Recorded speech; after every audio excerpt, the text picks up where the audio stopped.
Acting President Yemi Osinbajo says modular refineries can help Nigeria solve its refining challenges.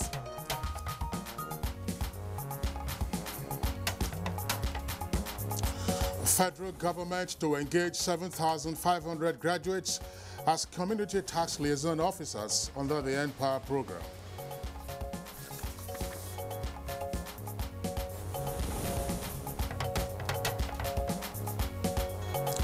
Petroleum industry bills pass for second reading at the House of Representatives.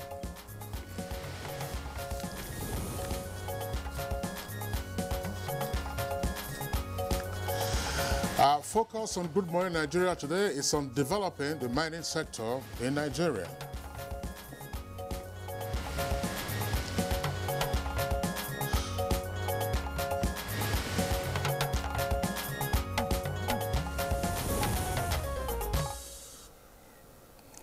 Since 1902, when formal mining activities began in Nigeria, the nation has continued to come to terms with the huge solid mineral endowment it is blessed with.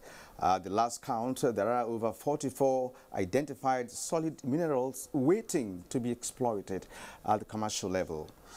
Indeed, Kirian, I've just named some of the most sought-after minerals around the world, and you will find them in commercial quantities in different parts of Nigeria, whether it is iron ore, coal, gold, tin, columbite, barite, kaolin, tantalite, talc, lead, gemstones, bitumen, or some others. They are found in Nigeria. Sad to say that despite this huge potential, Nigeria barely exploits its solid mineral resources. And in fact, the sector contributes only a paltry of 0.3% to the nation's GDP. Many excuses have been offered over the years to explain this trajectory, even as the nation grapples with high unemployment. Now, some of these excuses are very familiar, but definitely untenable according to watchers of the subsector. That is to say, the sector, indeed, according to them, is capable of generating substantial revenue annually. Yes, indeed. And now, some of the excuses that have become commonplace include, but not limited to, a total neglect of the sector due to overdependence on oil, leaving mining in the hands of artisanal and illegal miners, poor regulation of mining, inadequate geological data, lack of adequate manpower, inability to process solid mineral products, among others. Now, in order to address these challenges, as well as put mining in its right place in the economy, the current administration, on assuming office, had no option but to, of course, build on the previous developments in the subsector and the mining sector in seeking to tap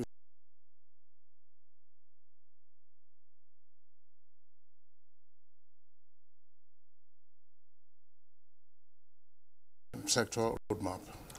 And the roadmap targets to, among other things, deepen reforms in the mining sector, attract investors, strengthen legislations governing mining, stimulate funding, and by 2025, restore stability and confidence in the sector, and re-establish Nigeria as a competitive mining and mineral processing center. Now, some of the steps taken to secure funding have started yielding results, as the acting president, Yemi Osinbajo, disclosed that the mining sector will receive $600 million investment fund through the Nigerian Sovereign Investment Authority, the Nigerian Stock Exchange, and others. Yes, of course, this is in addition to the 30 billion naira intervention fund recently approved for the mining sector from the National Resource Fund, which is to assist mining operators have access to grants. So things appear to be going in the right direction, as the Ministry of Solid Minerals has approved a number of measures, of course, as we just indicated, which will expect the sector to contribute about 2 billion naira to the Federation account. That was for the accounting period of 2016, as against 700 million in 2015. And the new energy has also led to significant discovery of mineral deposits around the country. Only recently, high-grade nickel was discovered in large quantity, and exploitation commenced in Dangoma, Kaduna State, by an Australian mining company operating in Nigeria. So for the first time in very many years, a number of mining licenses and titles have been revoked by the Ministry of Solid Minerals in accordance with the provisions of the Nigerian Minerals and Mining Act 2007, which allows application of non-performing or defaulting mineral titles. And on Good Morning Nigeria today, we shall examine the reawakening of the solid mineral sector in Nigeria and also touch on the just concluded National Mining Summit held between 13th and 15th of June 2017. The theme of the summit was unearthing Nigeria's mining sector. My name is Kirian Umayo, and it is my pleasure to welcome you to the last edition of Good Morning Nigeria for the week on Africa's largest TV network, the NTA. And I'm Kingsley Osadolo. I join my colleague Kirian in welcoming you to today's edition of the program, in the course of which we shall bring you complementary segments, and these include newspaper review, business, foreign, sports, entertainment, and others. Now it's time for the morning news, and we're going over to our colleague Lajide Bello for the news. Hi, Jide. Hello, Kirian and Kingsley. Good morning, Nigeria, and welcome to the news. Acting President Yemi Oshin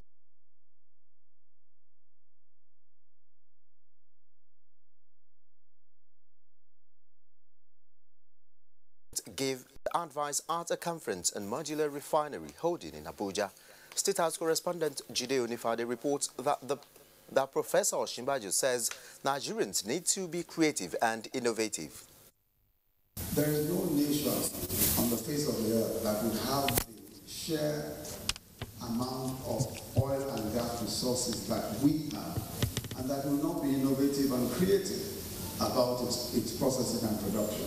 Let's organize, let's plan, let's work together, let's think together. And I'm sure that if we do so, we're going to have the kind of country that we've all dreamt of. And moving now to the legislature. Meanwhile, the House of Representatives has passed the 3 petroleum industry bills for second reading. National Assembly correspondent Ignatius Nko reports that the bills seek to address the issues of governance, host communities, and legal and regulatory framework in the petroleum industry. The other bills, aside the first bill passed by the Senate, dwell on the issue of cost and benefit to the host communities. With a view to doing a forensic overhaul of the laws governing the petroleum industry to bring it in tandem with international best practice. The declining production and our foreign reserves, it is only this bill that can solve such problems. There are even some community that does not know darkness, because during the day they flare gas. During the night they also flare gas. Yes, we say we produce 2.3 million barrels, but in actual fact, we don't get the value. And I don't see anything stopping us from passing the governance and including the fiscal letter. And we can see that progress has been made.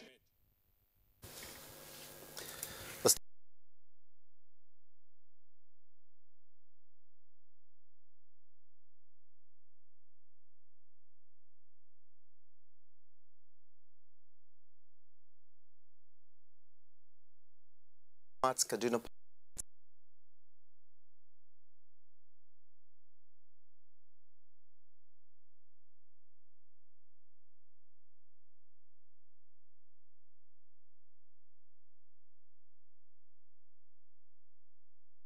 working.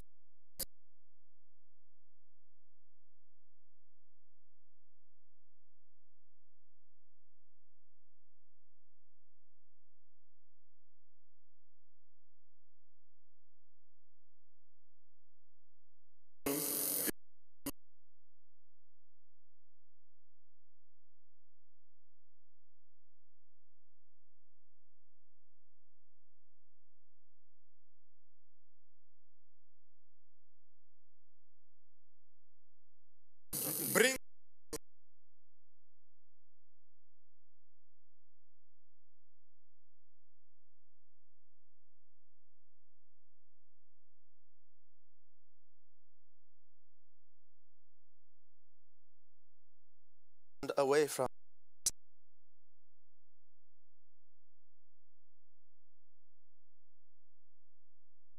tax liaison officers across the country for a period of 2 years under the N-Power program.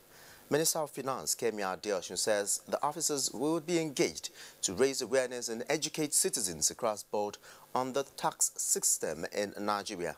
This new initiative by government will employ graduates of accounting, law and mathematics to serve as liaisons between her and the citizens, with a target of increasing enrollment of taxpayers by 35% or 17 million within the next 2 years. We're prepared to sponsor to study maybe the tax examinations and follow a career in tax. We have to increase the number of tax professionals in Nigeria.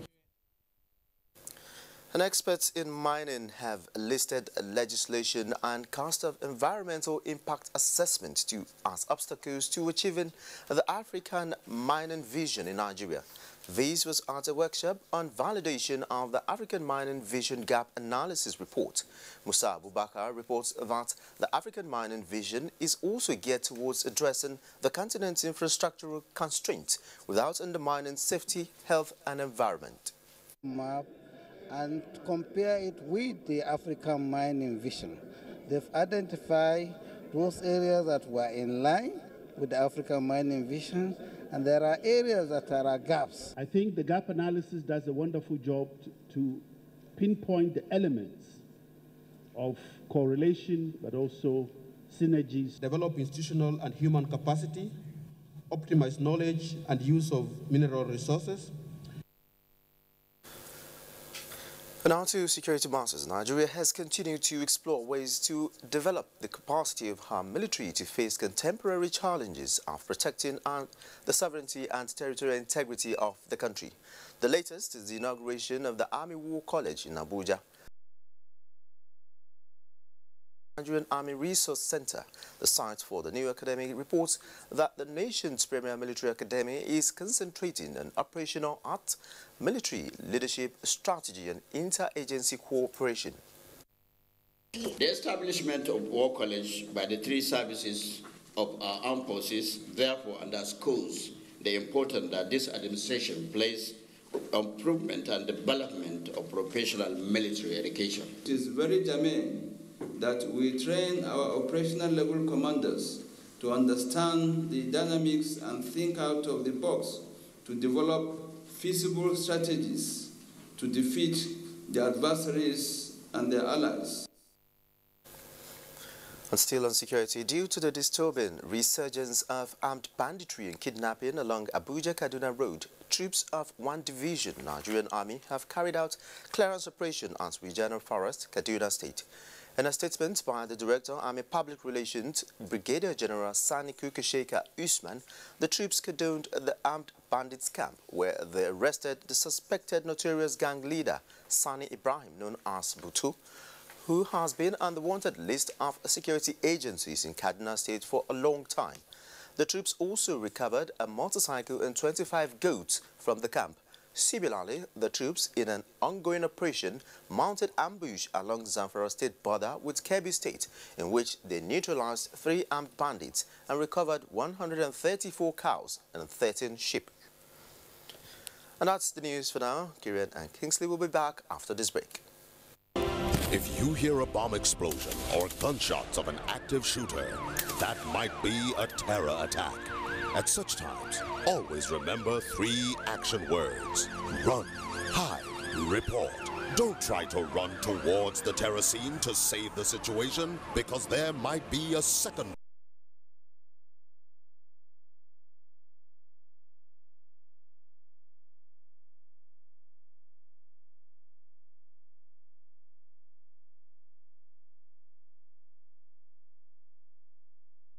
situation.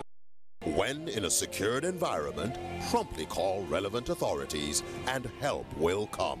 For anonymous reporting, call 09630-3250-5 or 0813-2222-106. If you see something, say something. Nigeria, unite against terrorism.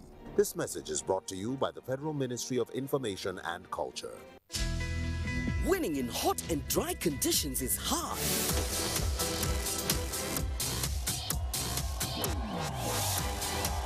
Causes the body to sweat, which attracts germs that are easily passed from one person to another. What keeps you so cool, man? Dettol Cool combines Dettol's protection and an invincible icy feel. For super cool confidence, use Dettol Cool.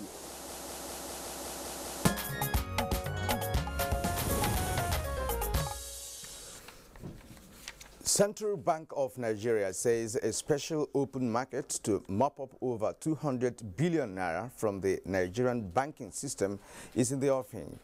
Details on this and more are with Kolo Mohammed on Business News. Hello and welcome to Business News. The Consumer Price Index, which measures inflation, increased by 16.25% year-on-year in May 2017.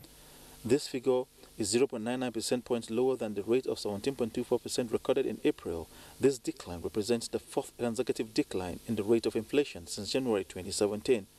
On a month-on-month basis, the headline index increased by 1.88% in May 2017, 0.28 percentage points higher than the rate of 1.60% recorded in April 2017, indicating the existence of persistent pressure on prices despite the general decline in year-on-year inflation. The Central Bank of Nigeria, CBN,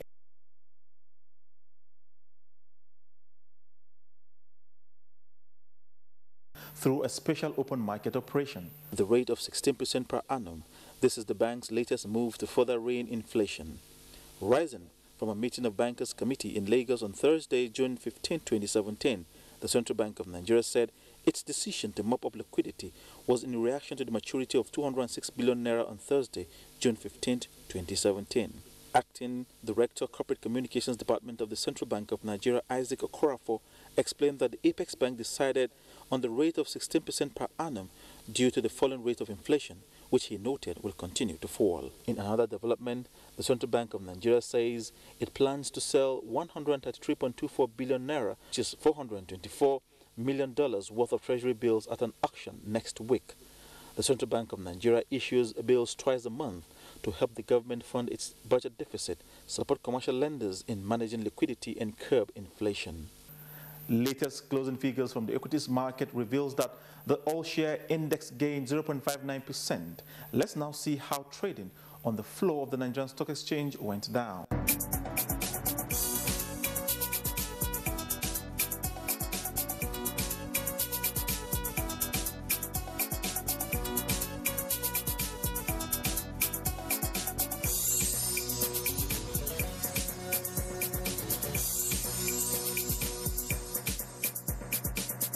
And finally, the Organization of Petroleum Exporting Countries, OPEC, has forecast a global growth of 3.3% in 2017 from 3.0% in 2016. Growth forecast, which is contained in its monthly report for May 2017, is hinged on the uptick in global economic activity, which seems to be continuing with ongoing strong growth in the Eurozone, solid output numbers in China, and improvements in commodity exporting economies.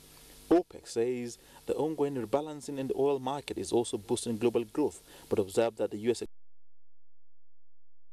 17, but it considers this as temporary based on the latest labor market numbers and other short-term indicators.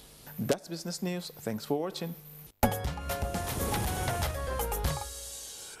All right, thank you very much there for the business package, Kolo. We are moving on now to take a look at the front pages of today's newspapers to see what the headlines are.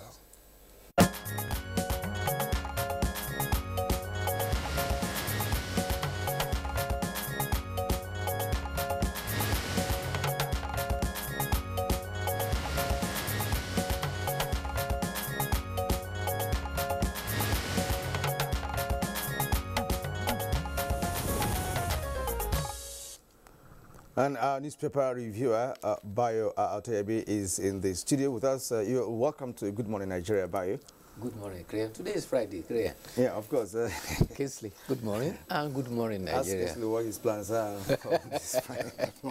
My plans are to rest. To proceed with Good Morning Nigeria. Until 9 o'clock. Let's begin with you, Kieran. Yeah. Okay, now I have the new telegraph here with me above the nameplate. Let's begin by telling you about the CBN plans. CBN plans a 200 billion naira mop up to tame inflation. With the rider, inflation drops to 16.25% in May. And now, below the nameplate, we have some stories here. Billionaire kidnapper used 5.3 or 5.8 million naira worth of phones to evade arrest. And then, man robs hospital where his wife gave birth. Well, the first is on page 8. That's the billionaire kidnapper on page 8. And then the man that robbed the hospital where his wife gave birth. Yeah, the story is on page 18 of New Telegraph. And also we have on the right-hand side of the newspaper, shake-up in nation.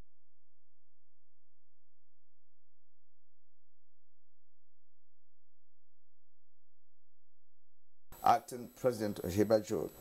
Senate vows not to cede powers to executive. According to Senate, now Speaker, we won't rubber stamp any budget. That's on page 2 of New Telegraph. And below the photograph here, yes, we don't have more stories there, but this is what New Telegraph has as the front page headlines and, of course, the striking stories for the newspaper today. All right, let's come to the Nigerian pilot. Is the third lead story that is on the pilot, as well as the leadership newspaper, in addition to what Kieran just read, and it has to do with the reaction of the National Assembly to the matter of appropriation. Senate, that's the kicker for the headline for the Nigerian pilot. We can't concede our powers to executive, and with a rider frowns at Oshibajo's alleged comments on 2017 budget. Details of that story can be found on page 5 of the Nigerian pilot. Now, it's also the lead story, as I indicated, for the leadership newspaper, and it says National Assembly, that's NAS according to its abbreviation, tackles executive over budget implementation. And two riders there, non-implementation of budget impeachable offense, that's attributed to Dogara, who is House Speaker, and no ambiguity in constitutional responsibility of legislature. That's according to Senate President Saraki. Details of the story can be found inside at page 5 of the leadership. Now back to the front page of the Nigerian pilot. Immediately below the name flag of the Nigerian pilot, two headlines there. Reps constitute ad hoc committee as PIB scales second reading. That's on page 6. And federal government witnesses to testify behind screen on Dasuki. That's on page 2 in greater detail. And then below the photograph, or rather just above the photograph, before we go down to the window of other,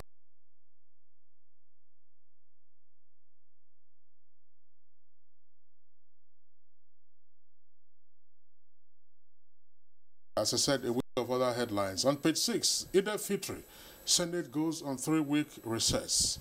And then we also have another one there. APC expels suspended reps member Jibrin. And senators disagree on equality of Senate and House of Reps. And inflation in May, month of May, decreases to 16.25%. And that's according to the National Bureau of Statistics.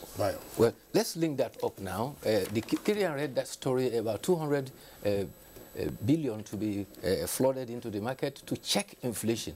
Another measure that has been taken is by the federal government is the launching of a tax enlightenment campaign, and this is to bring tax officers to the doorsteps of the market, churches, and mosques. The Minister of Finance, Mrs. Kemi Adeosu, says that 7,500 youths are to be engaged through the Empower portal and will be engaged as Nigeria Voluntary Assets and Income Declaration Scheme, V8.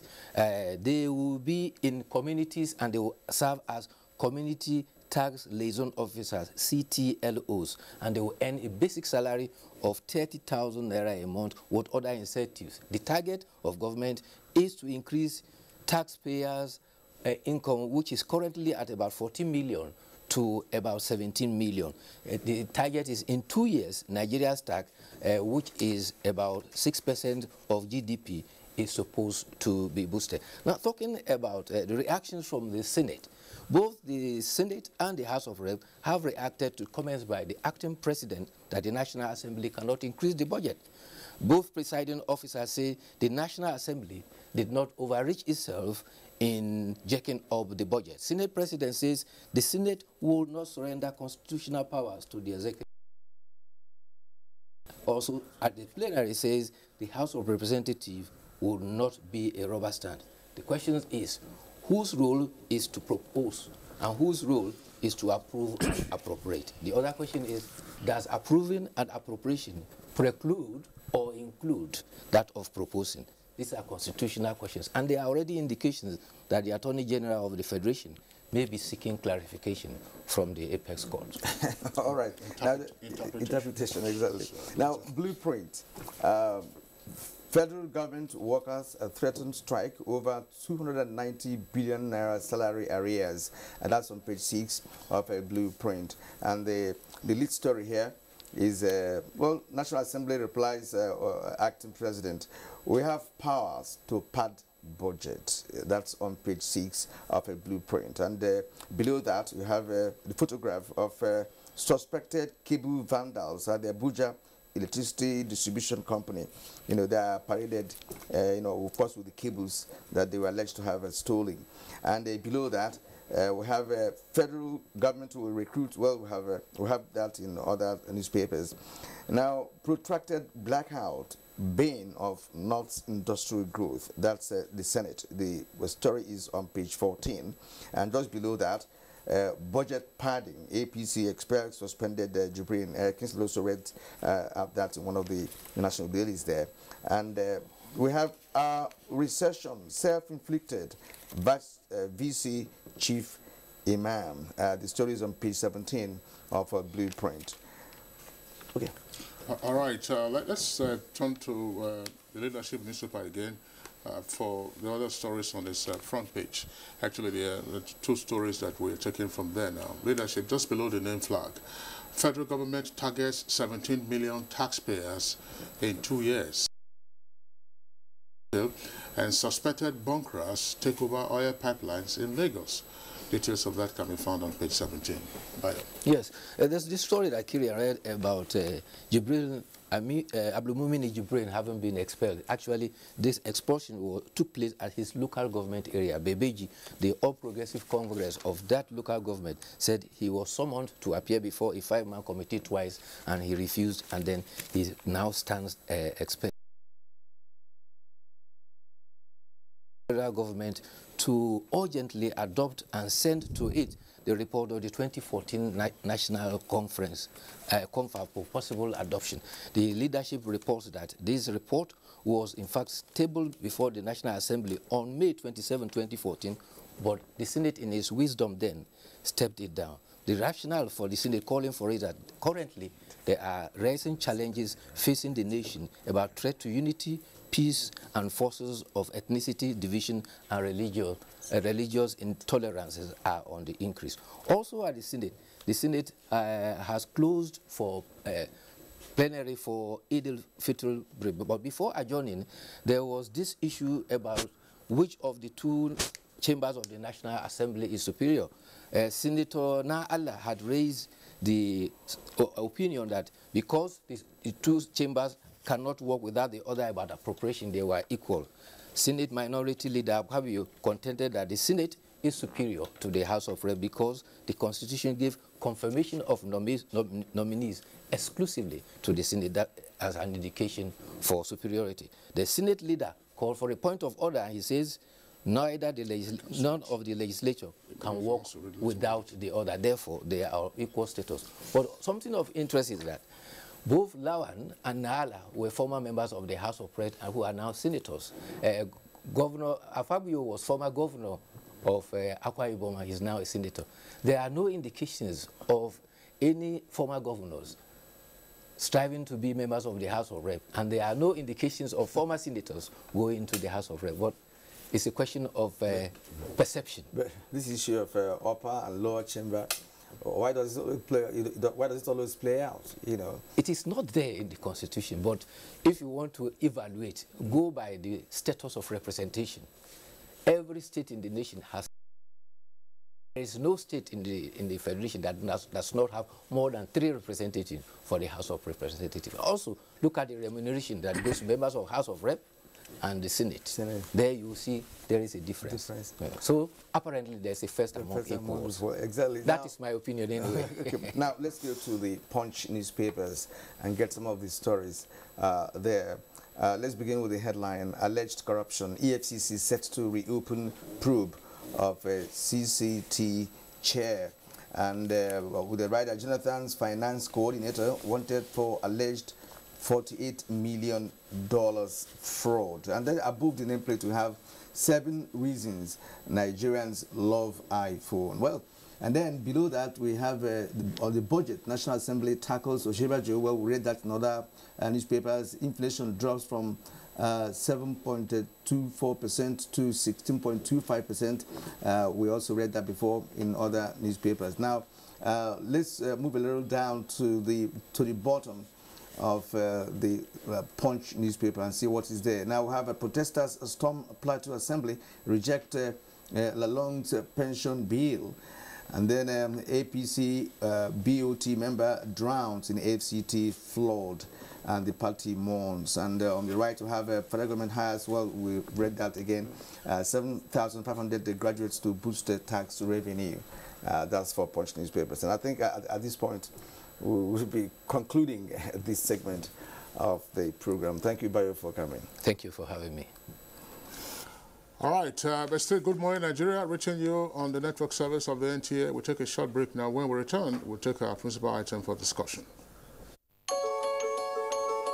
The Future Assured project of the wife of the president, Aisha Muhammad Buhari, is carrying out free medical screening and distribution of food items at various outlets while ensuring the economic empowerment of women through training and skill acquisition. In recognition of her efforts, wives of governors have lent their voices and support. In Kogi State, we feel the impact of Future Assured, especially in women and children. The Future Assured program of Mrs. Aisha Muhammad Buhari, the wife of the president, has been very assuring and still reassuring in Sokoto State.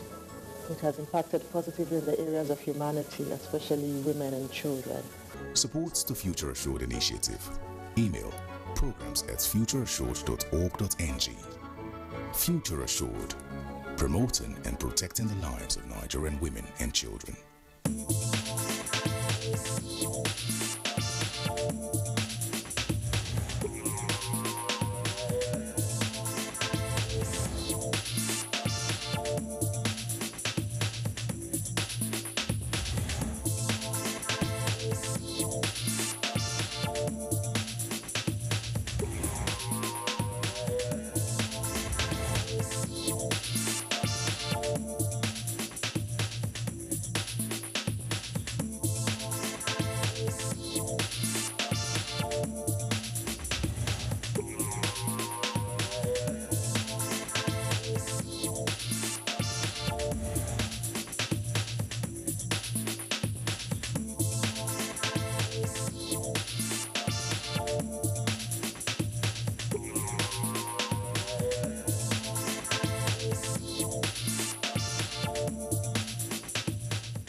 Discussion on developing the mining sector in Nigeria is next on Good Morning Nigeria, but that is after we take this background report from Ahmad Ambali.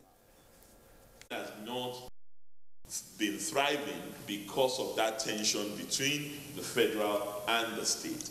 A statement that scratches the surface of the deep-rooted challenges facing Nigeria's mining industry. As with other sectors intended to drive economic growth, but stampeded by the windfall of the oil sector, the mining sector in Nigeria continues to waddle amidst great potential. Greatly endowed, hardly can one find a Nigerian state which does not have varying quantities of minerals lodged deep within its soil. From gold in Ilesha to lead in Zamfara, coal in Nasarawa, the story is the same. While other countries smile to the bank as a result of their exploitation of their mineral resources, Nigeria still lags behind amidst high unemployment. This is a concern that has over the course of time worried successive administrations with little effort to turn the tide. The Buhari administration believes it is time to put its money where its mouth is and get down on all fours in tackling the challenges in the mining industry. Miners that have done extensive exploration, but to move to production has been a challenge. So for those who are crossing over from exploration to exploitation and to actual mining, we believe that giving them a leg up, some assistance would help boost the industry. Apparently, the administration, through the Ministry of Mines and Steel Development, needs to address unfavorable conditions of accessing funds in the industry, artisanal operations which have both economic and ecological consequences, multiple taxation, and hostility of host communities. Recently, a mining summit took place in Abuja where experts advocated de-risking the sector, addition to minerals before exports, and protecting the environment as significant measures to be considered if mining is to play a part in diversifying the economy. Internationally, we have secured $150 million in funding from the World Bank for the mineral sector support for economic diversification, the MSSED, or MINDIVER. Mining is all about what laws do you have, how serious are you in implementing the laws, what your geological endowment is. Consensus at the summit was that the renewed drive by government can go a long way in bringing about active participation by executing firms, host communities, and state governments. Guests on Good Morning Nigeria will also be sharing their views on how best to bring about inclusiveness in the sector and the much desired economic growth it promises. Thank you very much there, Ahmad Ambali, for that background. Now we have with us in the studios here in Abuja 3 guests, plus of course another guest who will be joining us from one of our network centers. First, we'd like to welcome at this time the Honorable Minister of State, Steel and Solid Minerals Development, Malam Abubakar Buhari. Honorable Minister of State, a pleasure to have you join us on the program. Thank you very much. Okay, and then we also have with us here in the studios Olugbenga Okunlola. He's a professor of geology at the University of Ibadan and the immediate past president of the Nigerian Mining and Geosciences Society. Professor Okunlola, pleasure to have you join us on the program. Thank you. Okay. And also joining us is a mining investor and, of course, managing director of Promethean Resources, Jos, Mr. Demola Badejesin. I hope I got that correctly. Yes, you did. We appreciate to have you here. We appreciate having you here. Good morning, and thank you. And also from Makrudu Studios, we have another miner and managing director of Polyguard Investment Nigeria Limited, Mr. Patrick Odiegu. Welcome to Good Morning Nigeria, Mr. Odiegu.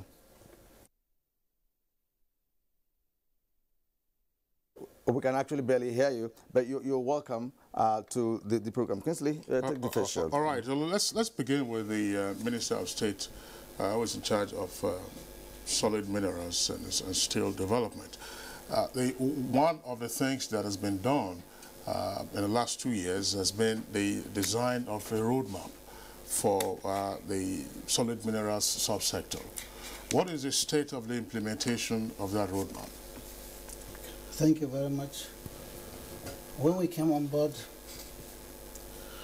we tried to look at the situation as regards mining and the renewed attention by government. What we discovered is that, yeah, though Nigeria is a mineral nation, but we are not really a country that can be called a mining nation.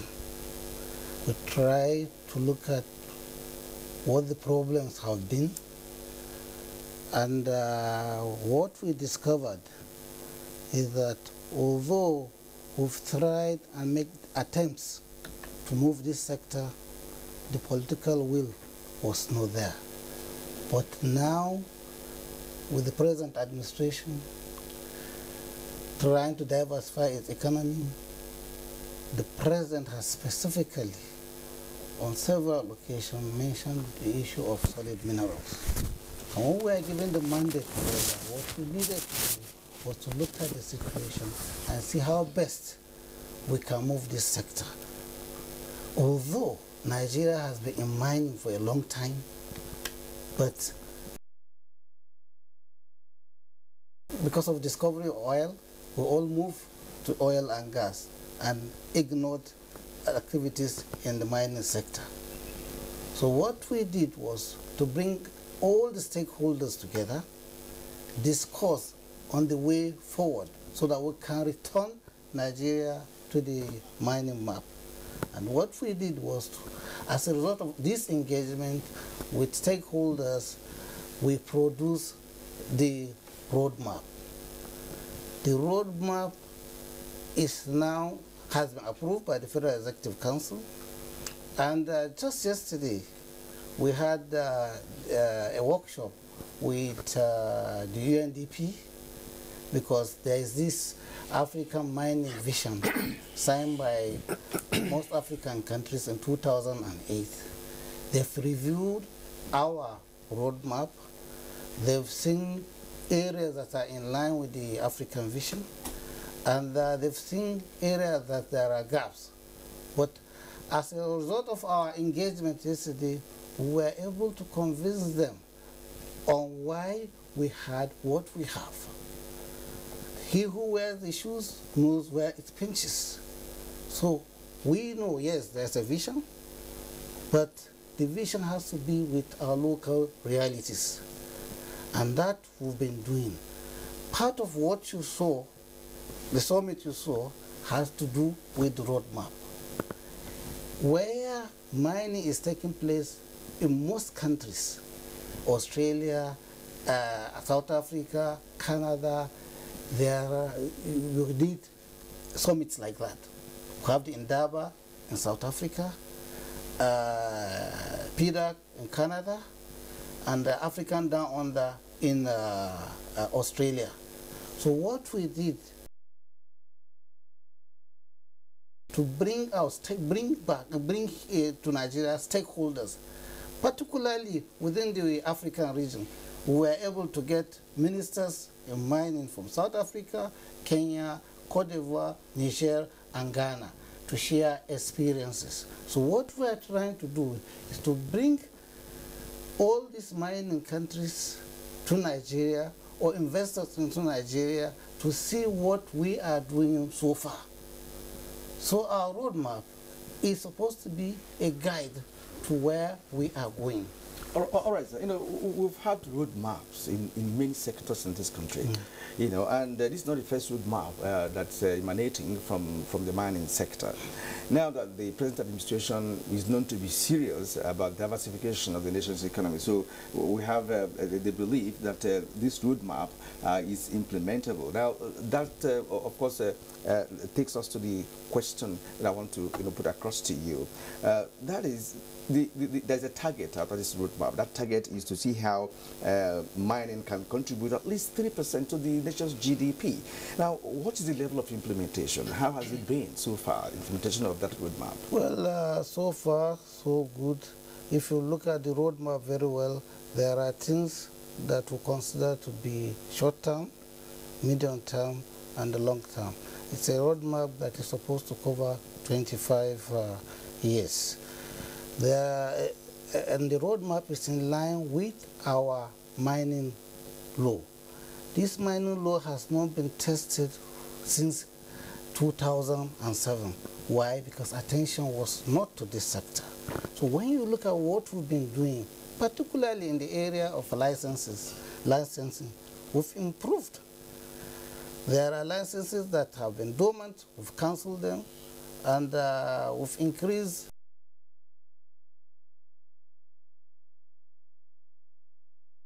licenses. That is one. Two, we've improved in monitoring.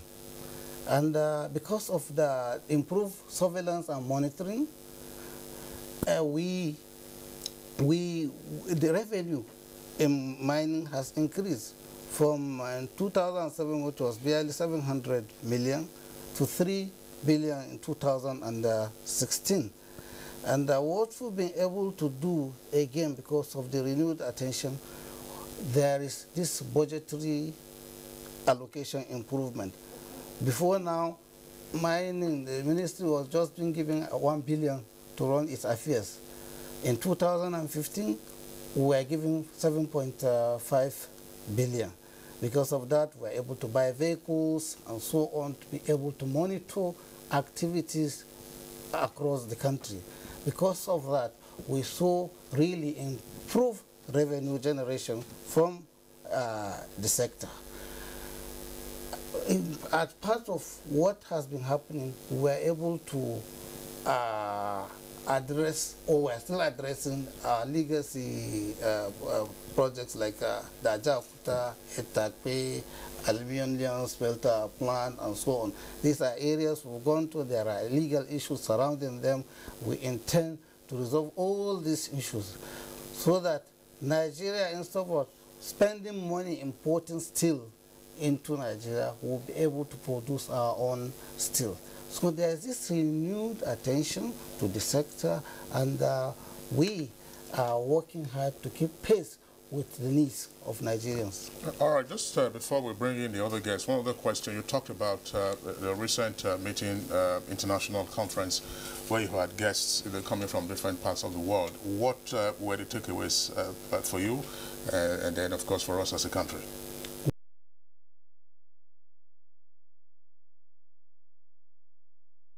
Know what we are doing, and it's left to them to assess and see ready of prepared state of preparedness to be able to move to the next level. In so doing, we are able to interact, and our local investors were able to interact with mining companies that are into equipment, exploration, and so on. All these are things that we never got to have in our country. We had to go outside to see these things happening in Australia, South Africa, and even neighbors here, Ghana. But now, from the speeches of experts that were here, stakeholders that witnessed the summit, it shows Nigeria is on the path to achieving the goals set in this roadmap. All right, Honorable Minister, thank you very much. Let's bring in Professor Olugbenga Okunlola, Professor of Geology and immediate past President of Nigerian Mining and Geosciences Society. You listened to the Honorable Minister, and then, of course, we've seen what's been happening in the subsector for a while. From your perspective, is this a fresh momentum? And if so, in what direction is it leading us? And what are your concerns, if any? Well, thank you. I think it's, you've rightly put it, it's a fresh momentum. And it's a welcome, fresh momentum, because this time around, it's an inclusive thing. You have the government, you have the private sector, you have the professionals, you have the financial sector. And just like the Honorable Minister of State has said, the roadmap was an inclusive thing with all stakeholders. And I think I have to appreciate them, the government, the privilege to chair the strategy team. Hit the ground running. The strategy to really implement the roadmap is now in place. And it's not just a ministry thing. Stakeholders are involved. There's a 26-member team that's drawn from all the sectors, from the ministry itself, from the private sector, from the financial sector, from the civil society, communicators, to look holistically at the roadmap and advise and monitor and evaluate and plan strategies. So it's a good beginning, and I think if it is sustained, and I think there is a will to sustain this, then Nigeria will soon be one of the main mining destinations. We're not there yet, but we're close to it. And from what we saw at the mining summit and the takeaways and the comments of people, stakeholders also from outside the country, both in Africa and beyond, I think it's a good beginning. And we're beginning to see clear perspectives. People are beginning to understand which direction we're going in mining in Nigeria. So I think by and large it's a very good fresh start. All right, thank you very much. And now we're bringing in the stakeholders in this, and let me go to Demola. Well, Demola, you are from Tin City. We've known Jos to be a place where we had tin mining and all of that. Now that the stakeholders are being brought in to play their own role, I want to recall the fact that we've had this issue of a gestation period when it comes to mining. They keep, keep hearing that it takes a long time to establish a good contract and all of that, because mining is a huge, huge investment and all of that. Now, what's your take on the new roadmap? Well, I think I take a very optimistic viewpoint of the roadmap. You rightly mentioned that mining has a very long gestation period, and we have to look at the reasons why that is. Mining involves huge upfront investment. You have to spend a lot of money actually defining your geological resource before you can even get to the point of mining. All that period of time, you're not earning any money. You finish your exploration and then you get into building a mine. Again, you're not really earning any money. You can spend 3 to 5 years just spending money and not making any returns. During that period, you're exposed to a lot of risk. And so it's very important from the private sector perspective that there's policy consistency, that there's a clear roadmap for how we should operate in the sector, that there's support in terms of funding. And these are some of the issues and some of the reasons why the roadmap is so important. It's one thing to have a law, and we have a very, very good mining law in place. It's one thing to have the agencies in place, but it's another thing to actually have them running smoothly. And those are the issues that the roadmap is actually addressing. So I would take a very positive view on the current developments. We've been involved in the mining sector for 6 years now. And I would say that at this point in time, I can actually say that we are very optimistic about the direction of this sector. There are. Because you're already direct. Okay, thank you. Let's go to Macru Dickinsley. Let's get a particular Diego. Mr. Diego, you have listened to our guests here in the studio, and I'm sure you have made up your mind how to react to this. Now, what's your take on the new roadmap and the possibility of getting the roadmap properly executed? Kieran, thank you very much. Greet everybody in the studio, and hello, Nigerians. And the roadmap is actually a good foundation for practical takeoff. But first, I want to even look at what exactly is this mining all about? What are the fundamentals of mining? We are talking of development. So the roadmap gives us a track that we can follow to make mining to work for Nigerians. When we talk of mining, I really want Nigerians to look at it from everyday consumptive product.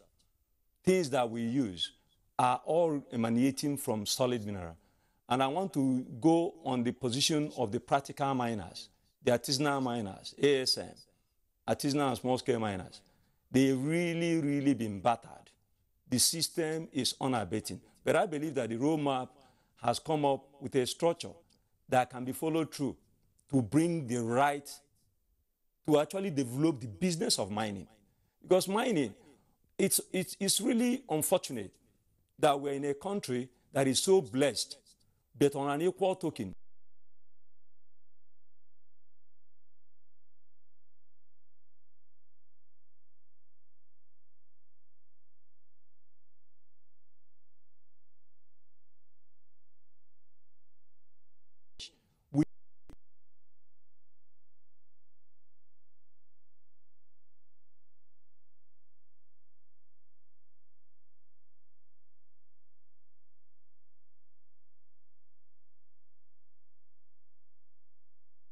the Honorable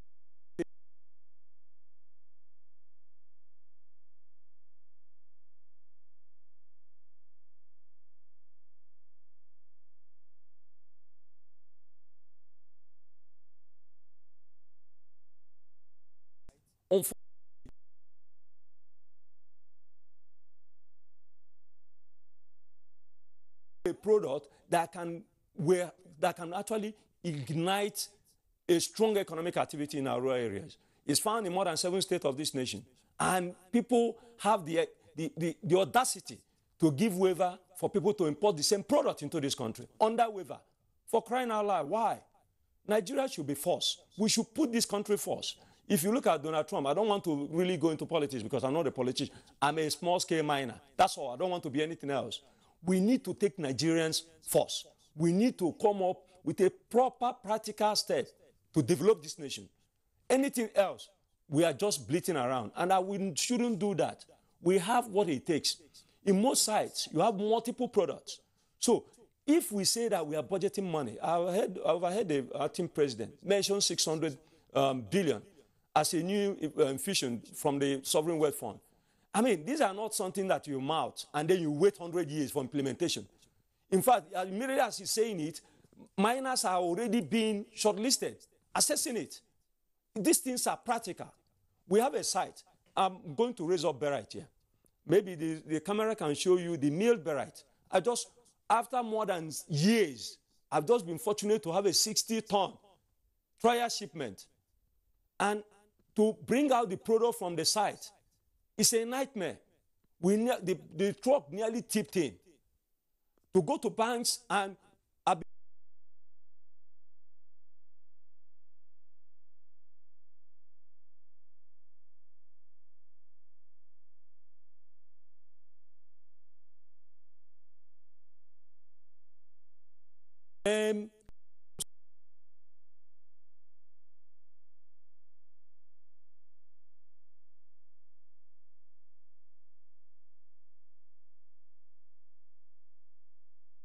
confidence to come out.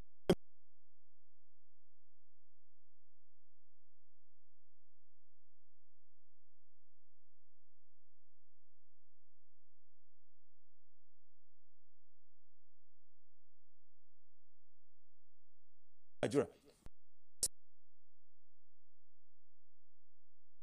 Them to Toyota and give them marching order. 6 months, if I don't see a plant where you're producing in Nigeria, you will get out of Nigeria. Or your cars will be sold for 1 billion or 100 billion. Nobody will buy it. These are the steps that we must take in this country. We need to become serious. Nigeria is one of the greatest nations. And it bleeds my heart that you have all these social crises because we are not managing ourselves. We need to manage better. Thank you. All right, Mr. Patrick Odiego, you've you've raised a number of very, very pertinent issues. We'll come to take on those issues one after the other.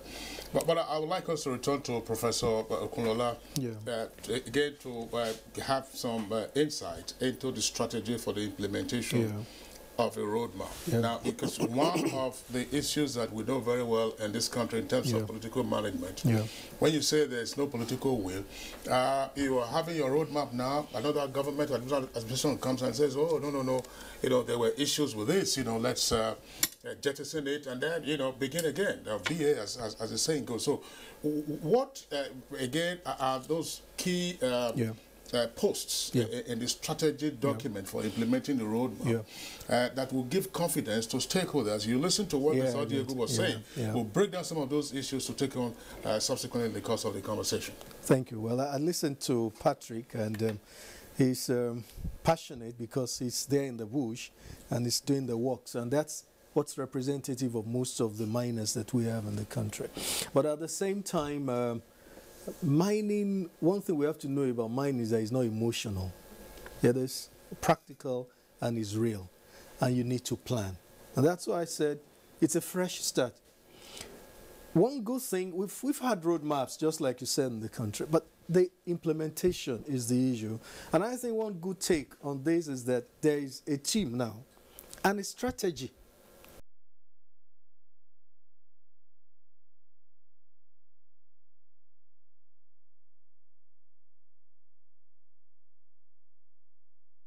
Implementation roadmap that has been done. Get the team itself to evolve strategies. And what are the strategies we're looking at? We have looked at the whole mining sector, and both within the MDAs, within the private sector and the financial sector. I'm saying, look, we've got about 4 or 5 teams in place. The technical team, what are the technical issues that are there in the implementation of the roadmap? The Honorable Minister have even mentioned the issue of legacy companies and the issue of data. Where do you get the data? What kind of data are you looking at? How do you get your data to be attractive and to be acceptable? So there's a team that is looking at that. 2, governance issues. You can have a good data. You can have good ideas. But governance issues are very important. How do you relate to the issue of policy, your laws? How do you look at it and implement the laws in relation to domesticating the African mining vision and getting it right to affect people like Patrick and also people who are coming from outside? The environment or the communications team, how do you communicate this? Because there's a lot of misconception. Mining is a knowledge industry. It's not, like I said, it's not strictly just emotional. You have to get people who know what mining is, and you have to be able to communicate. How are you communicating with all the different stakeholders? The community, the private sector, the financial sector. Yes, I want to say right now they're just beginning to understand the sector. So how do you communicate the issue? Then we also have the monitoring and the evaluation team. So these have started working. For example, we're already looking at the KPIs, what are the key performance indices. How do you even finance the roadmap itself? How do you get the funding? Can the budget in the next 5-6 years take care of that? So we're looking at how to have other people coming in.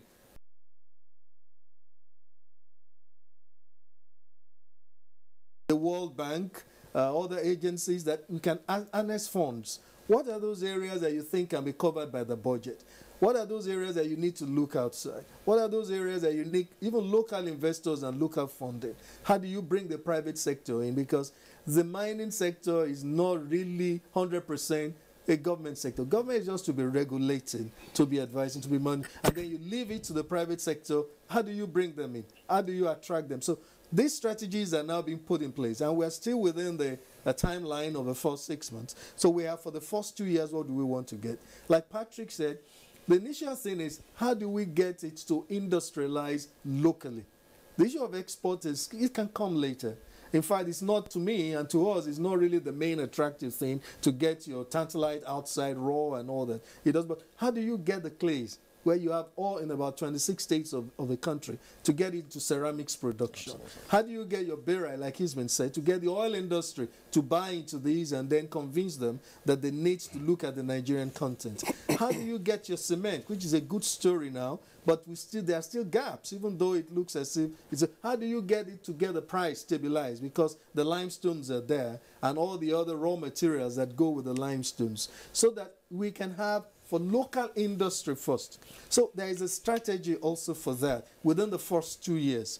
Then we can then look at the next 5 years after we have got this. So we are not immediately thinking we want to be like the Australians overnight. That's not the idea. We don't want to be like the South Africans overnight. But in the next 5 years, where do we want to be? Right now, our GDP is 0.3%. And we say, okay, maybe in the next 10 years, or 5 years, we want to get it to 3%.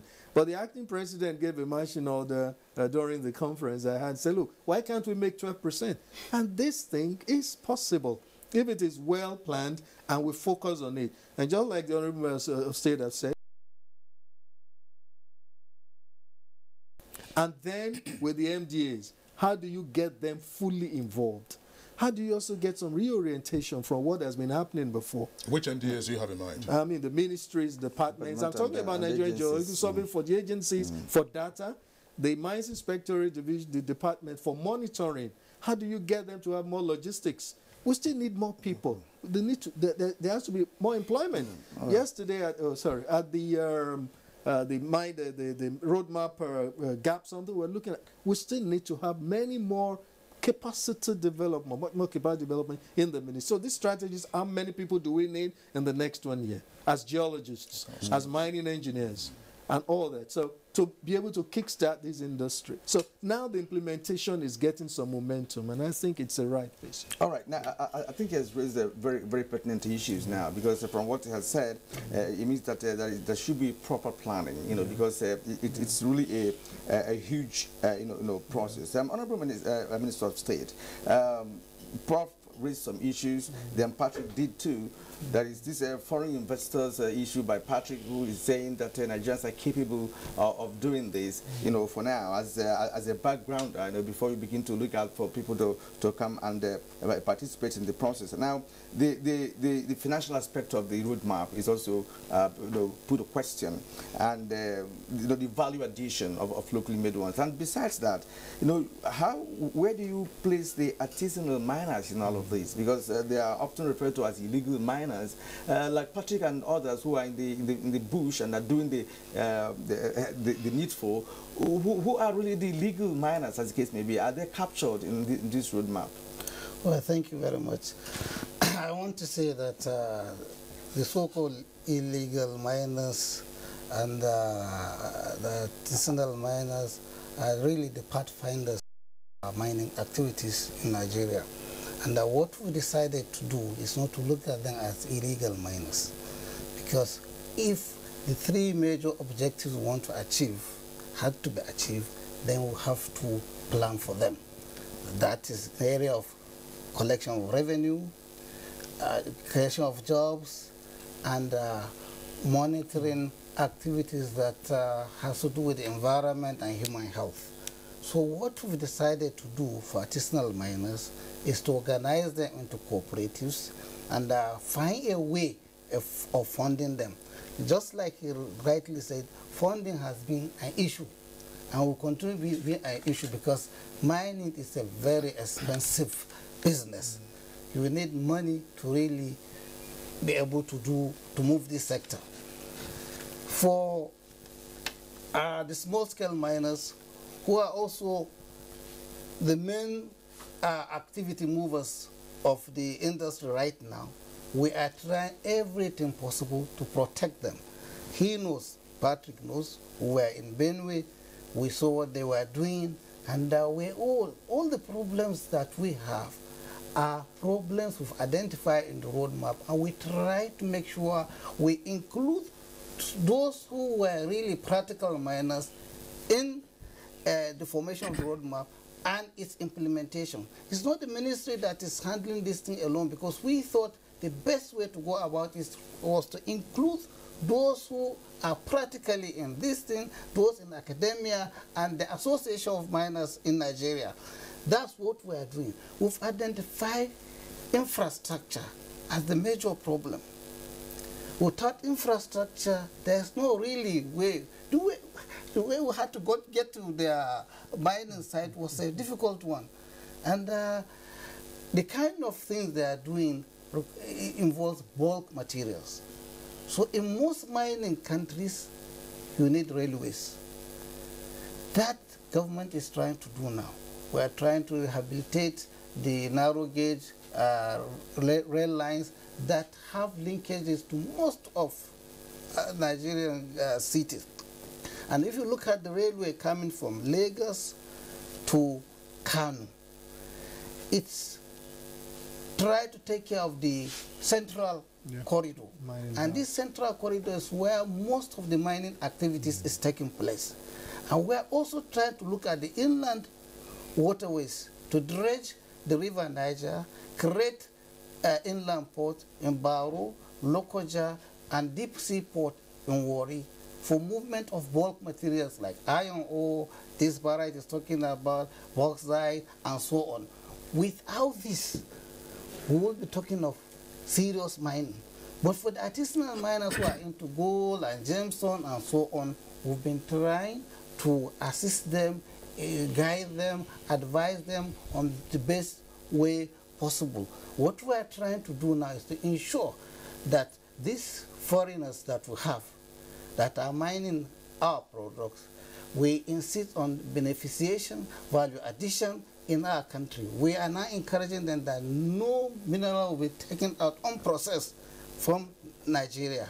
That will create jobs for Nigerians instead of creating jobs for outsiders. But we are more interested in the Nigerian miners. Honourable Minister, Yes. just to cut in here, what are the respective roles of the different tiers of government in this roadmap, in the implementation of this roadmap? Well, It's exclusively a federal government affair. If you look at our constitution, states and the local government don't really have a role to play. But we understand that in trying to carry on mining activities, we need the states and local communities. So in the course of even the roadmap, we try to engage the states. Because what the states are saying, you can't issue license from Abuja for people to come and mine on our land. And you know, the land use decree, land is in the hands of the states. If you have to mine either on land or beneath the land, you have to get to the land whichever way. So what they are saying is that, in fact, they wanted a concurrent kind of licensing. And we know it won't be good for business. So we've been engaging them, encouraging them to set up their purpose, special purpose vehicle, so that they can either come ask for license in our ministry, or they can look for foreign investors to work together, or even local investors that is ready to work with the state to do it. For this, mining is exclusively a federal government affair, but then we have been engaging the state, and there's an understanding between us and the states on how to go about mining. We've discovered that for them to own what is happening in their state, they need to be communicated with, they need information, and now we are trying as much as possible to decentralize a lot of activities in the ministry, in the area of the mining cadastral, mining inspectorate, the artisanal mine. We already have offices all over the place. So, of us, the federal government. So are you saying that state governments could engage foreign investors in mining sector and do mining? Yes. Now, what is the correlation? How does it now become a federal government? Well, I mean, how does federal government now come in there? What we are saying that is the federal government that issues the rights for mining activities to take place. States have no role in issuing out license, whichever level of licensing, and of course the local government. So if states want to participate, they will be participating just like any other investor that is coming into Nigeria. And that we've been doing, and most states now have their own special purpose vehicle for mining. Okay, Honorable Minister, so thank you very much. Mr. Demola Badegesin, what's been your experience with the state government, in your area of initial operation? Well, we've had mixed experience with the state government. There have been some areas of inconsistencies, especially as it has to do with ground rent. So while the law states that the federal government issues rights and collects royalties and rents, there have been some instances in various areas that we've operated where the state still insists on this right. And so it's a balancing act, because the state is your host, so you have to maintain a good relationship with them.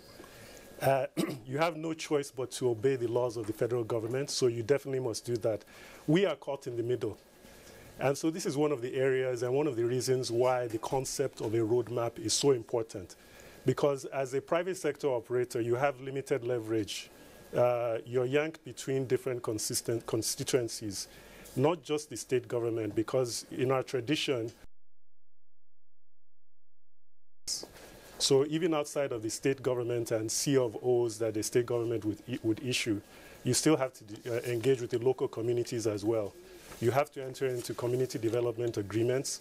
In most cases, the communities also expect you to pay certain land use fees. If our mining sector is going to develop, these types of things must be fully clarified and fully resolved. It will develop eventually. The speed at which it will develop will depend on the clarity of and the ease of operation in the sector. As Nigerians, we know our way and how to manage and maneuver around some of these issues. But when you start getting into large-scale investment, whether it's a Nigerian investor or a foreign investor, they will hesitate before they look at some of these investments without some of these things being clarified. So the issue of the roadmap is extremely critical for rapid development of the sector. All right, Demola, thank you very much. We'll come back to you. Let's get the comments of Patrick Odiegu from our Makurdi Network Center. You listened to both the Honorable Minister of State and Demola here with us in the studios. What has been your experience with the state government in the course of your small mining activities? Kingsley, thank you very much. The relationship has been cordial. It has been cordial in the sense that, you know, the opinion out there is that state governments are unnecessarily worried, because state government, like the minister pointed out, can participate actively in development of solid mineral, actively. I think what they are actually agitating for is to be given power to issue licenses. And that is really something that Nigeria needs to get away from. It's a passiveness. You know, let's be more active. In developing of the sector. State government can get a site, get the license from federal government, because, as the minister pointed out, if they start issuing out licenses, nepotism will set in, you know. So let the federal government continue to issue out the licenses and control the administration of licenses. But when it comes to business aspect, state can do what private businesses are doing. They can go and explore sites and then invite through MOU participation or investors to come in and help them to develop the assets. So with regards to our own operation, we are really in a huge crisis, because the minister pointed out when they came to our site, the road is in an abysmal state. It's not even a state where you can even consider that you are doing mining. So these are things that I don't know. I'm not even putting it on the doorstep of state government or even local government. I think Nigeria as a state need to reevaluate the whole mining sector. You know, Professor mentioned about being emotional. Nigeria naturally are emotional people. I represent the attitude of most miners, most small-scale miners. They are doing a lot, but the system is not giving backup. Where the system needs to give backup is we need to come out and see what actually is happening in our sector. Now, how do you go about doing this? I saw the finance minister has employed 7,500 tax inspectors to go around and make sure that taxes are being driven in. The same thing can be done in mining. There will be people that will go to mining district, because we're mining, you can't do mining in the street of Makurdi. Mining has its uniqueness, and in most cases, mining or mineral deposit are localized in a local community, in a rural area. So we need to go closer to see those everyday challenges that miners go through. And when we see government, they will argue that they don't have resources to get into mining. But it is more than resources. It is purely about understanding, because the mining that you're talking about is an economic activity.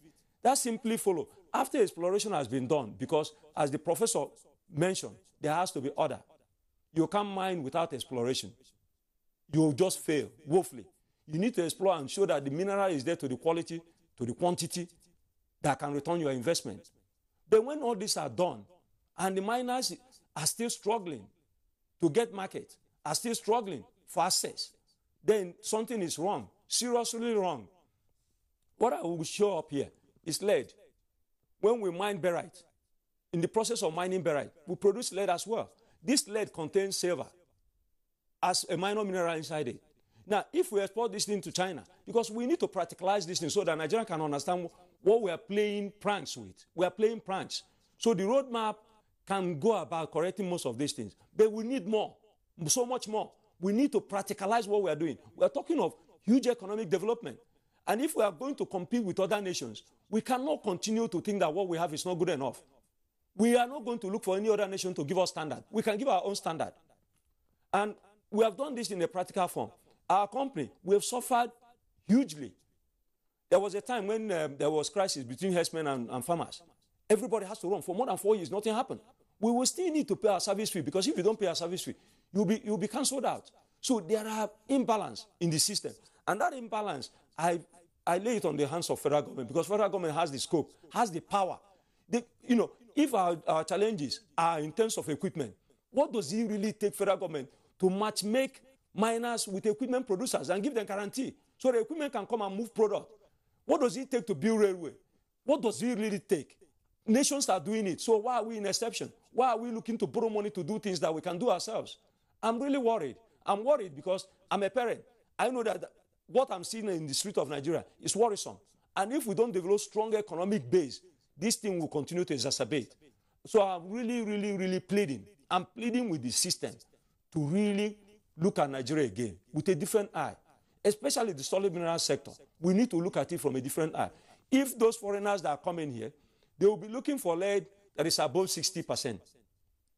In a practical mining site, before you can get to the deposit, where lead deposits are crystallized to that concentrate, you will go down more than 25 meters. Imagine what it takes to move those bulk waste, the shell, the sandstone, the laterite covering. You move it to be able to open up. Impossible. You can't do it. So the tunnel, that's where all the crises are coming from. That's where the environmental degradation are coming from. So we need to really open up our... Look at Nigeria and say that Nigeria is worthy of being developed. Let me just leave it there because there's so much that I really want to come out. Patrick. Well, Patrick, thank you very much. We know that you have a lot more to say. And we'll, of course, come back to you in the course of the conversation. I mean, you have hands-on experience in all of this and of the interaction between a practical producer, a man on the field, as well as a policy makers. It's all very useful. We have some reactions already from our viewers. Where they've come by way of tweets. And the first is from... Franklin Edawo. Edawo, of course, is President Patrick. Says Patrick Diego has spoken the minds of Nigerians. All right. And DL Caleb says mining is now a shadow of itself in Jos. So many mining ponds around, individuals mining to the point of being killed in the process. Please help. And Festus Akimboyewa tweets, we can only reap the full benefit of our natural resources when we have consistent policies, infrastructure, and then deal with corruption. Now, Ibrahim Tudu says, we had a nasty experience with mining with lead poisoning in Zamfara and Niger states. The dangers are still present at the mines. Mike Ayako tweets, the Nigerian mining subsector has suffered neglect over the years. The sector has potentials to increase our economic growth. Innocent Yawal James also tweets that what has the federal government put in place to incorporate local miners in terms of training capacity? There can't be tagged illegal miners in their local government areas. Dele Jack Solomon, Nigeria is endowed with rich mineral resources, a major source of revenue when we reinvigorate the Ajakuta steel and amend the mining. Once again, mining is associated with environmental degradation and other hazards. What are the measures taken, of course, to protect the communities? And, of course, what about remediation? And then we have this another one again from Ibrahim Tudu. The mining roadmap and other maps are in the offices. Who owns the maps? Why are they not mass circulated? Where are the papers? Now, Doza Baba, the Minister of State Solid Minerals is making sense this morning. We need to bring mining sector across to Nigeria to see how mining in Nigeria operates. All right, those are some of the tweets that we're taking in the meantime. I will take a short break now. When we return, we'll continue with other aspects of the conversation. Admission forms for the 2017-2018 academic session of NTA Television College Jos into its diploma programs are now on sale. The diploma programs are in film and TV production, broadcast journalism, and TV engineering technology. Applicants are required to have at least 5 credits, including English language and mathematics at SSC, NECO, or GCO levels in not more than 1 sitting. Application forms can be obtained from the TV College Refi Jos or at any NTA zonal centers nationwide on payment of of a non-refundable fee of 7,500 naira in bank draft in favor of NTA Television College. Completed application forms should be returned to the office of the Academic Secretary, NTA Television College, or the Center of Purchase on or before 28th of July 2017. For further inquiries, please call 0806 980 9807 or 0703 660 7155. NTA Television College, training you to be the best you can be.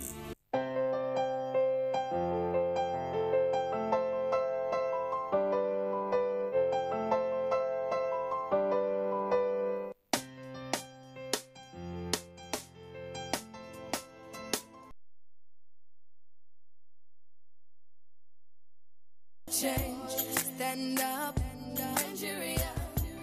Change is here and it's going to stay. Change begins with you.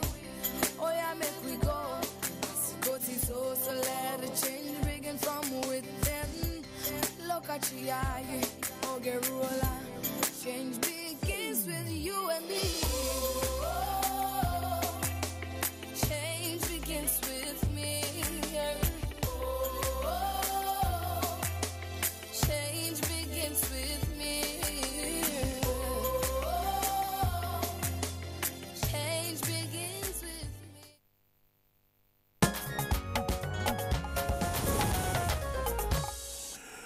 All right, welcome back. And it's still Good Morning Nigeria, reaching you live on the network service of the Nigerian Television Authority. We still have all our guests with us, Makode, as well as the Abuja network studios. Let's return to our guests in the Abuja studios. Mr. Demola Gbadegesi, one of the key issues that we've had over the years with regard to the mining sector is the huge financial outlay involved. I mean, government is worried about providing this infrastructure, but then, you know, for purposes of exploration, purposes of exploitation, production, even beneficiation, you have issues of finance. From the private sector perspective, how challenging is it to access finance locally or from outside? Well, it's extremely challenging. I won't sugarcoat it. To date, our own operations have been financed by our own resources. So what that essentially means is that no financing has come from outside. Now, there aren't too many groups that, or too many mining concerns that can sustain that kind of activity for years and years.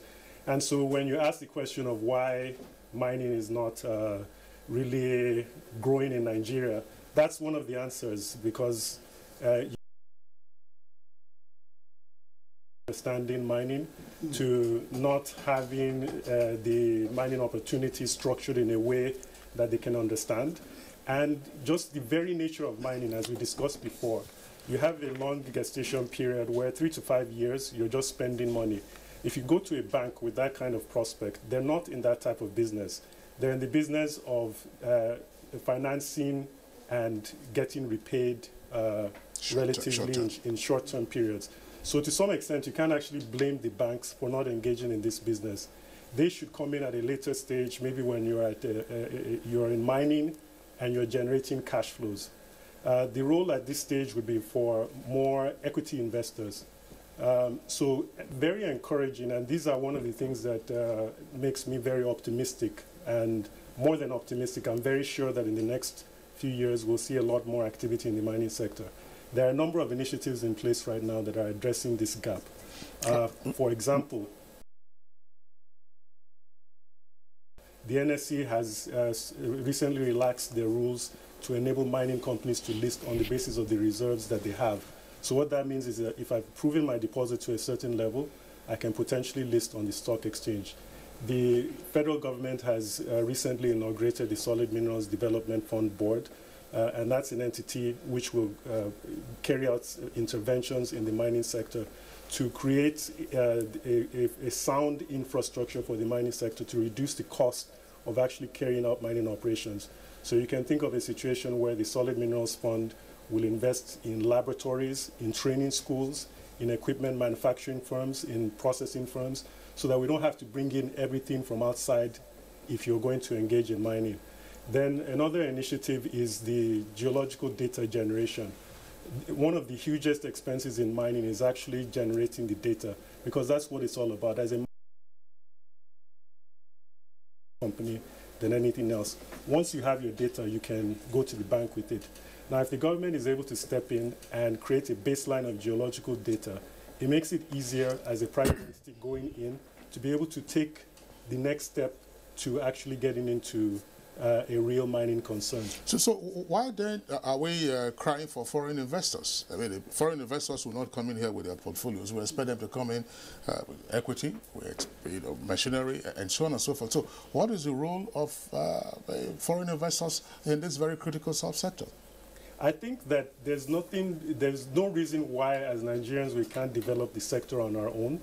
However, there is a role for foreign investors to play, and if you look at mining jurisdictions around the world, all the ones that we point our fingers to today, from South Africa to Ghana to Malaysia to South America, they were all developed by foreign capital. And the reason is because the capital is coming from jurisdictions that have already developed. So they understand the risks, they understand the dynamics, so they're willing to go in and fund to a certain level. What you then would want to see is that there's a natural path for the local operators to take over from the foreign investors. So we don't want to necessarily surrender our industry to foreign investors, but we would like to leverage on their knowledge, their capacity to develop our sector. And that's the role, that's a key area where the government can play in, is ensuring that that framework is there.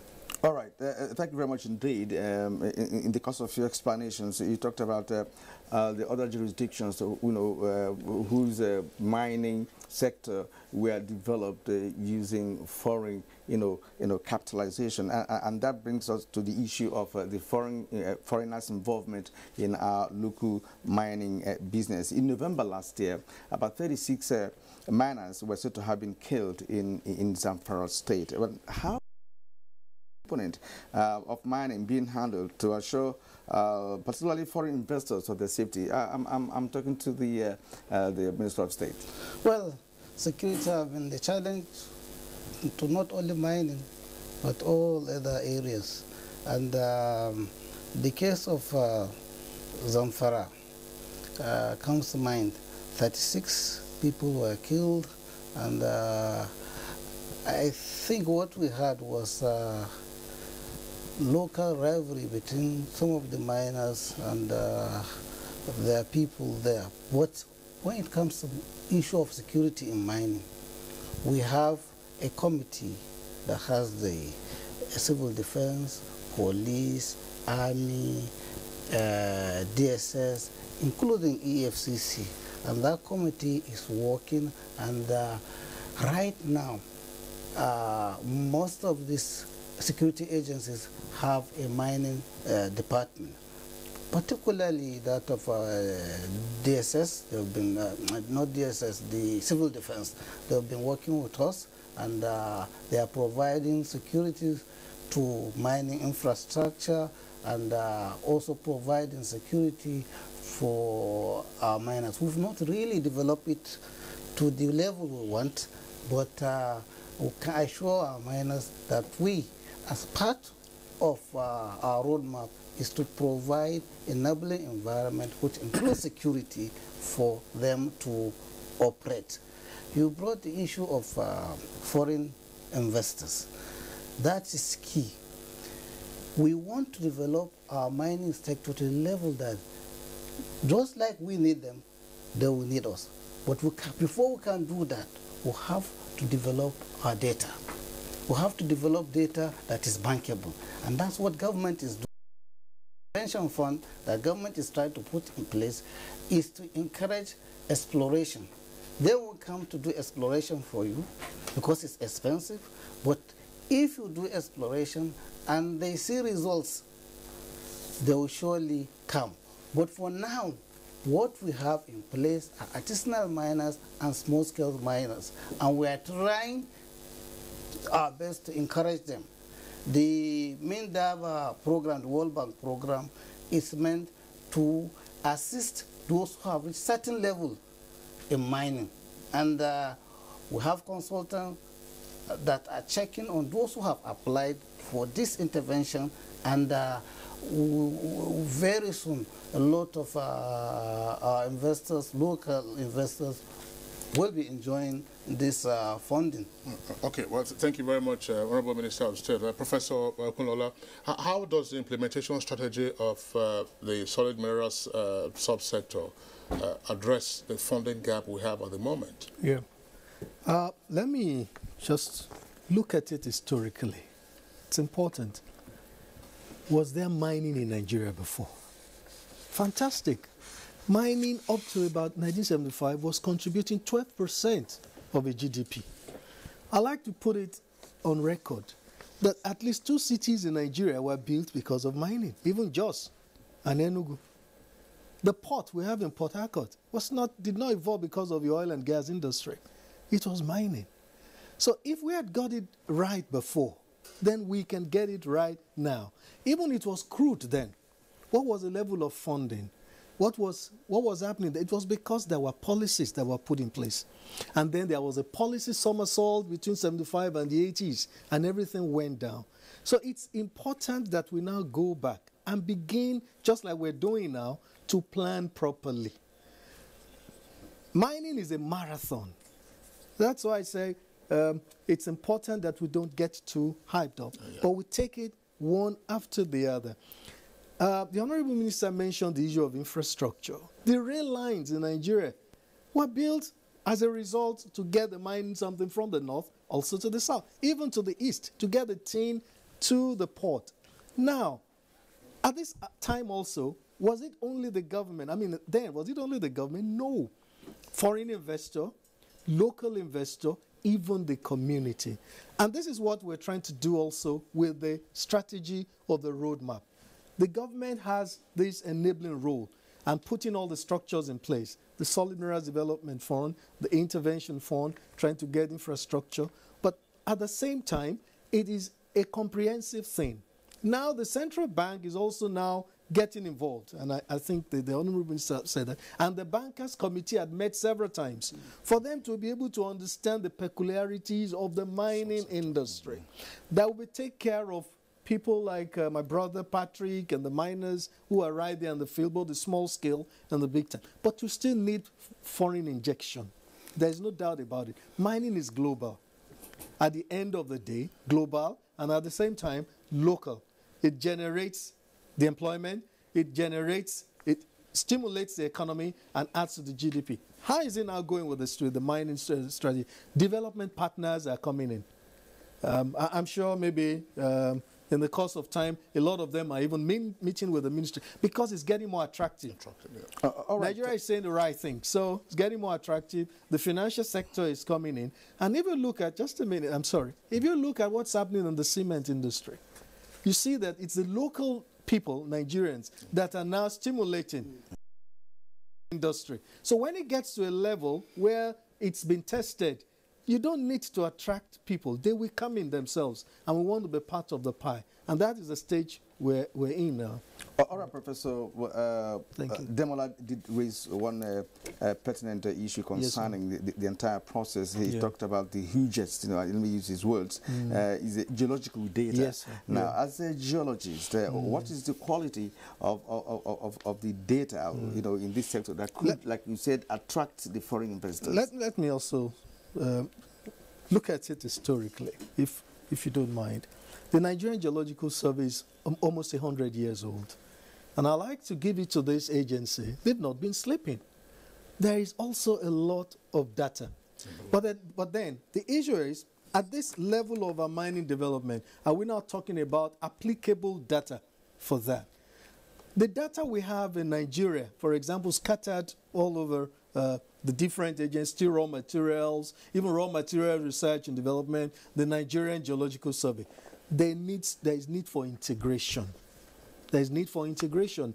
And at the same time, the right data for the right investment perspective. It may not be enough. For example, Nigeria is one of the few African states that had covered its own landmass with aerogeophysics survey. And that is a huge investment. That's right. And that is a huge database. I also like to say something. Nigeria is among just the 5 African countries that have at least covered their landmass 10% with geochemical data survey, which is also something specific. But then we need, like I said, the investing public needs to understand something. No government will give you the 100% data that you need to take to the bank. No, they will give you the appropriate geological information. Then you will now go back, use this, because that shows you there is a potential there. That shows you there is a possibility of investment. In mining, investment is in stages. First is the data conducive. If it's conducive, then you put in your money. And again, we have to understand the culture of mining in Nigeria. It's not done only by individuals. It's a team. The accountants, the finance people will come in, the mining engineers will come in, the geologists will come in. So at this level, I think we need to invest also in data generation. And I think most of the funding that are going to be available and the initiatives of the ministry that we're seeing now is being directed to that. But it has to be followed up by the political will and by action. And I think in the next 5-10 years, if this is followed up directly, as we are seeing it now, then things will happen. But let me just add something. The issue of data is not only government. Private sector are generating a lot of data. We can see Patrick showing us samples of barite. He has a geological map of a site. There has to be integration. There is a law in Nigeria, in the mining laws. Every data that is generated must be archived in the geological survey. Every drill hole you make, the cause must be archived in the geological survey. That's how you have a repository of data. The community, let me also say something. Many of the gemstones that are being discovered nowadays, I would like to say it's not discovered by geologists. It's discovered by farmers. Fulani herdsmen going all over and say, oh, this is strange. They bring it to you. Then it now prompts, like the minister said, they're pathfinders. Now you now go and get, so community generates data, private sector generates data, government generates data, but government must have the conducive atmosphere to archive this data for the industry. All right, Professor Okunlola, thank you to our viewers and their contributions. Jacob, Tunde Ojo, I go with Patrick that foreign investors be compelled to have their conversion industries in this country for more employment. All right, Baba once again says we need to get away from mining being an exclusive federal government activity. Why don't we look at other jurisdictions to see how we can adjust? And then we have this from Clifford Agugoesi. Mining has to be carried out in such a way that communities are not left worse than they were before the commencement of mining activities. And from Festus Akimboyo, in developing our mining sector, government must beware of unscrupulous investors with an eye on short-term profits rather than long-term. All right, and then we have this again from Chris Simeon. It says policy should be implemented to boost the mining sector in order to bring socio-economic development to the nation. And from Change to Progress, activities in solid mineral sectors have been in an upward swing since beginning of the present administration. Keep your sleeves rolled. Well done. All right, those are the tweets that we're taking. Just to get the last comment from our guest in the Makaji studios, Patrick Odiego. Patrick Odiego, you've showed us samples of barite and lead that you have mined from your small site. What do you do with the products of your exertion? Because the Honorable Minister of State has indicated that mining companies are being asked to add value to their various products. So what do you do now? Do you export, or do you have persons who patronize you? Thank you very much. Before I answer that question, let me address something Demola said, because it's really important that this point, in terms of funding, CBN can open up a mining desk directly and interface directly with miners. If a mining company has done some level of exploration, come up with a resource, you can subject that resource on an expert opinion, and if he can prove that there's resource, this thing can be done within a 1-month period. All the funding needs that it requires will be made available. We continue to see foreign direct investment coming in. They don't come in for development. Nigerians are the only people that can develop Nigeria. So the first hand should be how to increase the capacity of non-miners in Nigeria. Those that I mentioned as, I don't even use the word, illegal miners. They are not illegal. It's just a system that allows people to be unlettered. We need to come closer and see what they are doing. And when we do that, we will increase their capacity. Now, to your question, barite does not need to be exported. Barite is used in oil and gas industry. This is used in drilling oil. Very, very important product. This same product, over time, the people have been making unfounded information that we don't have the quality. This barite that I have in my hand is from our site, 4.4, 4.5 specific gravity. Now, the specific gravity in question, there's a standard that globally everybody is adhering to, American Petroleum Institute standard, API, and that requires 4.21 to drill. But right now, to get 4.21 all over Nigerian or world mines have become almost impossible because they've exploited to the extent that it has become an economic risk, even for them to continue to export. China put prohibition against exploitation of barite, but Nigerian barite are largely untouched. And as a nation, NNPC need to oil rig drilling and drill with 3.65, 3.7, 3.8 to see what will happen. And then we'll create our own Nigerian standard.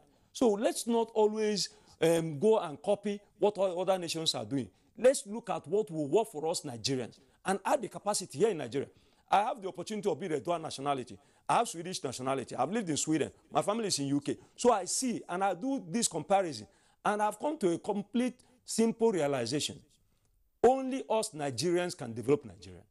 Those so-called foreign direct investment that we are chasing, we are wasting our time. Those people cannot come here to develop us. It's us Nigerians that will do this. Now, let's look at lead. The military, they use this weapon, bullet. Lead is used in making bullets. Lead is used in making batteries. Everybody now is talking about renewable energy. If you're going to do solar, you need lead. Our lead is being taken out of this country willy-nilly because we don't want to put the right control. We don't want to develop. I'm really worried. We need to develop. Let's pronounce development and then go to work. Going to work in our own case. We've done all the job to our size. We have a parent big brother close to our site called Remco. Let's just sign him off. All right, Patrick or Diego, sorry, we are pressed for time. But we feel and appreciate your passion for the mining subsector, just that we don't have enough time to continue to get your reactions from our Makurdi Network studios. We'd like to appreciate your being part of our discussion this morning. Unfortunately, you didn't address the aspect of my question relating to what you do with your production at the moment. But we do hope that going forward, all of these issues will be sorted out so that Nigerians can take much fuller control of the mining sector. Once again, Patrick or Diego, join us from our Makurdi Network Center. I would like to appreciate your being with us this morning. I guess there is one. And then we also. There's one question I'd like the Honourable Minister, because of want of time, yes. Actually, because licenses have been revoked by this administration, and what necessitated the revocation, and what is the policy on mining licenses right now? Because it's very important. If you're not licensed, you cannot operate. Okay. Can I have answer that of Patrick? Just a little bit of it. Yes, okay, just a little bit of it. What we are trying to do after interacting with them, we've gotten in touch with the Minister of Petroleum and we are discussing and asking them questions why they are not buying Nigerian barite. But what we saw there was equipment given to them by Chevron. Mining equipment given to them by Chevron. So the question was, what is the relationship between you and Chevron? And that question was not answered. So I think in a way, there is this question that, yes, they are not patronizing them, but then we see equipment from them. And the equipment may have been leased. No. Or sold to them? No, they said they were given by Chevron to assist them in their activities. So, coming to your question, which was on licensing. Licensing, what we discovered when we came was that speculators, they have licenses covering large areas, doing nothing. So what we did was to revoke those who are revocable and we gave warning to those who were about to expire, and that has been addressed, and a lot of them now are coming to renew. Some are doing new applications, and getting licensed in our mining cadastre is not a difficult thing. All you need to do is to identify an area. You go with your coordinates. If the area is free, it's on first come basis. So if you get there first, you are given the license to go, and it depends, depending on what you want to do. Is it small scale exploration license you want, and so on. These are things that are not difficult at all. All right. And we've seen increased activities in the mining sector. All right. Honorable Minister of State, Steel and Solid Minerals Development, Malam Abubakar Bawa Buhari, would like to appreciate your being with us on Good Morning Nigeria today. Thank you very much. We also would like to thank Mr. Demola Badegesin. He is, of course, a mining investor operating in the Jos area. I would like to appreciate your being with us on the program this morning. Thank you very much. Okay. Appreciation also to Professor Lugbenga Okunola, Professor of Geology and immediate past president of the Nigerian Mining and Geosciences Society, and the head of the strategy implementation team of the mining sector roadmap. Prof, thank you for being with us today. Thank you. All right, so that does it for our discussion segment on Good Morning Nigeria. Let's go over quickly to our sports desk to check out stories in the world of sports.